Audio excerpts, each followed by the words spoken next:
Bwana, sifa moja za Uswahilini kuna wadada wazuri sana. Hii ni mojawapo ya sifa za Uswahilini. So leo niko Uswahilini najaribu kutafuta mdada mmoja hivi ambaye yuko single. Nataka nipige naye story. Dada, mambo? Hey madam. Bwana, huyu hataki lakini tutampata tu. Wenzetu tuendelee kumtafuta. Asalamu alaykum. Kameraman, jaribu kuniangalizia huko. Sio yule anakuja yule mzungu. Hebu mzungu anakuja. So njoo tujaribu kupiga naye story. Bwana, kuna mdada anakuja. Nataka nijaribu kupiga naye story 1 2 3. Sasa sijui kama nitatoboa kweli. Dada, mambo? Mambo? Poa, mambo. Mzima? Mzima za kwako? Unapendeza. Thank you. Toka huko sasa barabarani, njoo huko.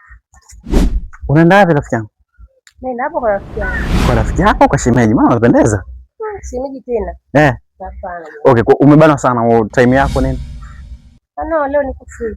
Uko free? Sawa, mimi naitwa Lizo Vibe. Sawa. Nataka tupige story kidogo kama utojali. Sawa. Tunatoka lakini. Natoka tena jamani, nachelewa huko. Lakini pia nafanya shooting, na shoot. Kuna matunda kidogo na nini? Sawa, hamna shida. Uko tayari? Yes. Sawa, lakini uko single lakini. Yeah, niko single. Kweli au una mchumba? Mchumba tena hapana. Sema ukweli bwana, mimi sitaki kufumaniwa. Utakufa vibaya wewe na kuhurumia. Niko single. Sisi nikaja nikapigwa mapanga hapa, nikaja mjini hapa ujue. No. Uko single? Yes. Kwa hata mtu akikupenda anasogana hapa. Pita tu kiongozi, pita usijali. Inategemeana. Inategemeana huyo mtu, sio tu kila mtu. Okay, sawa. Anyway. So cameraman, kwa hiyo nataka tuende hivi. Kuna sehemu wanauza matunda sehemu nzuri sana bwana. Okay, sawa. Sawa, hebu tuanze. Hii ni stage ya kwanza, ikabidi niondoke na mwanadada kwenda naye kula matunda. Umojiani tukawa tunapiga story, lakini huyu mwanadada anasema yeye sasa hivi hataki mwanaume ambaye hana hela. Yaani yeye mwanaume kama anajitafuta kwake yeye hataki. Alinishangaza sana. Bwana, usikose sehemu ya pili. Presha kizunguzungu. Basi tukawa tunaelekea tunapiga story, lakini kwenye story sasa. Hebu kwanza ngoja tusimame. Samahani, umesema tiketi? Tiketi ni hela. Mimi napenda hela. Unapenda sana hela? Sana. We dada wewe. Mbona ufanani na hivyo unavyosema? Hamna, nimeuliza sasa. Yaani kwa kweli sasa hivi nataka siku. Kwa sasa haya sasa wewe umesema uko single. Wewe mchumba wewe hutaki? Kwa sasa hivi? Hapana. Wewe unataka nini? Nataka tu nifanye kazi kwa bidii, sitaje. Kwa ngoja kwanza. Akijitokeza mchumba maana yake unasema wewe na hela. Yes. Twende bwana tukale matunda. Haya masala mengine tuyaache. Bwana anakuambia kama ukijitokeza uwe na pesa. Pesa nyingi. Sawa. Kama unamtaka huyu mtoto uwe na pesa nyingi. Basi tukaanza kula zetu machungwa, maana alisema amemisi sana machungwa. Lakini huyu dada ni mcheshi sana, hata hivyo ni mrembo. Bwana nikapiga naye story, nikamwomba niwe rafiki yake na akanambia sawa. Na mimi nilivyokuwa mcheshi ikabidi nimchekeshe pale nini, tabasamu kidogo.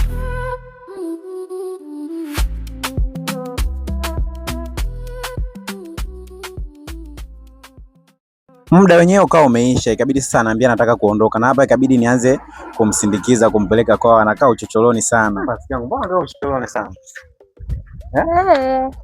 Uchocholoni huko? Mimi ndio ushazoea usalini huko.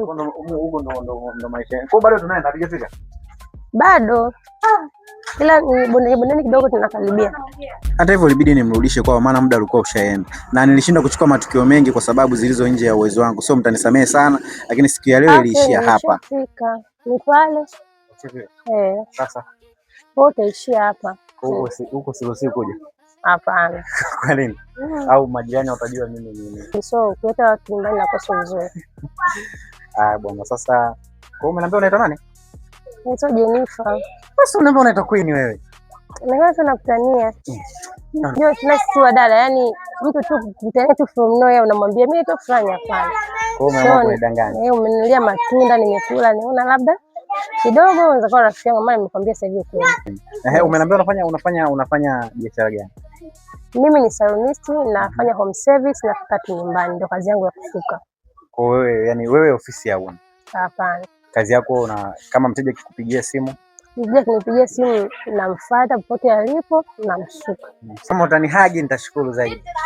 Hapana. Sema ni hagi tu jamani. Hapana. Kwa nini? Wale kusema pale kuna wale watu wataniona hapana. Mtani. Kama mtani kwetu. Okay sawa, mimi nimefurahi sana kupata kampani. Kama leo nilikuwa na dadangu hapa. Mara ya kwanza alinidanganya anaitwa Queen, sasa hivi anaitwa Jane, ila sio mbaya. Hii utakunywa soda eh? Kweli? Kweli. Sawa, asante. Mungu akubariki sana. So nipe maiki yangu, nadhani tutakutana tena siku nyingine. Okay.